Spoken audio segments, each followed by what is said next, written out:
Good morning, students. Today, in this class, we will discuss about the book exercise of this third chapter. Our third chapter has been completed. I hope you all understand all the topics. So, now you are able to understand the questions. The first question, classify the following fibers as natural or synthetic. आपको बताना है कि इन fibres में से natural कौन से हैं और सिंथेटिक कौन से हैं. First, natural fibre, wool, cotton, silk and jute. All these 4 fibers are natural and nylon and polyester are the synthetic fiber. Nylon and polyester, you know, these are all man-made fibers, so these are synthetic fibers. And wool and silk we get from the animals, and cotton and jute we get from the plants, so these are the natural fiber. Now the second question, state whether the following statements are true or false. आपको बताना है कि ये statements true है या false है. First, yarn is made from fibers. जो yarn है वो आपका is made from fiber से बनता है. No, this is yes, this is true. yarn is made from fiber. जो yarn है आपका मीन्स जो थ्रेड है वो आपकी फाइबर से बनाया जाता है. इसी प्रोसेस को आप जानते हैं क्या कहते हैं?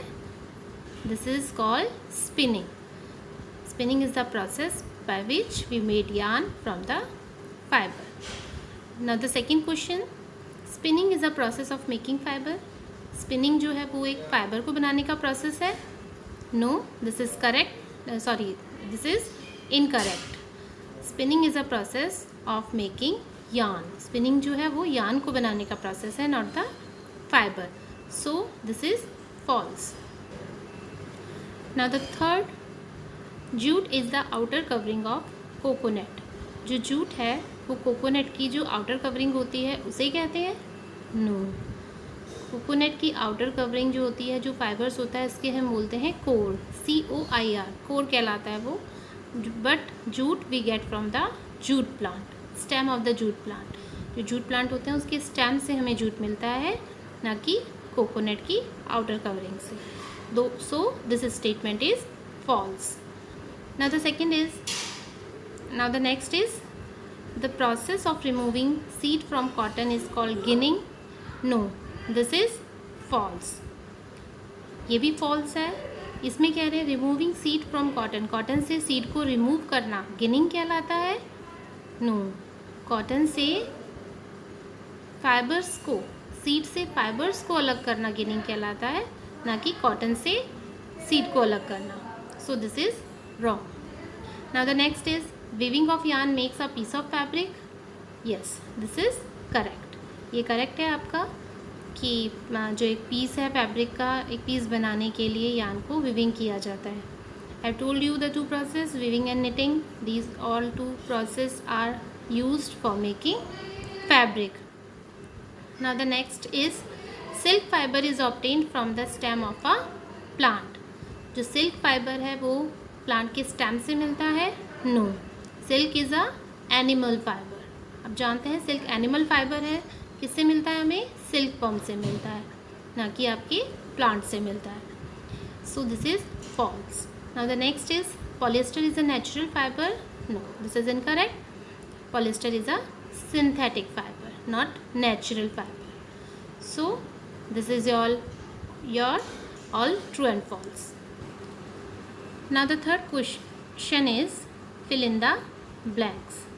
फर्स्ट है, plant fibres are obtained from dash and dash. जो प्लांट फाइबर है वो आपका किससे मिलता है? आपको you know, cotton and jute. Cotton and jute से मिलता है.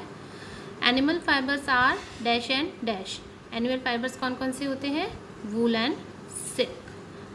Now the next question is, from which part of the plant cotton and jute are obtained. जो कॉटन और जूट है वो आपके प्लांट के किस पार्ट से मिलता है आपको ये?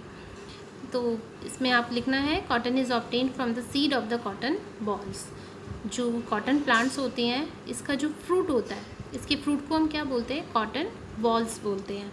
तो इसकी जो कॉटन बॉल्स हैं, इसकी फ्रूट का जो सीड होता है, फ्रूट के अंदर सीड होते हैं ना, तो उन जो सीड होता है उसकी चारों तरफ आउट कवरिंग जो होती है वो आपकी फाइबर्स की कवरिंग होती है, तो उस फाइबर्स को उसमें से सीड में से अलग किया जाता है, और यही प्रोसेस आपका गिनिंग भी कहलाता है।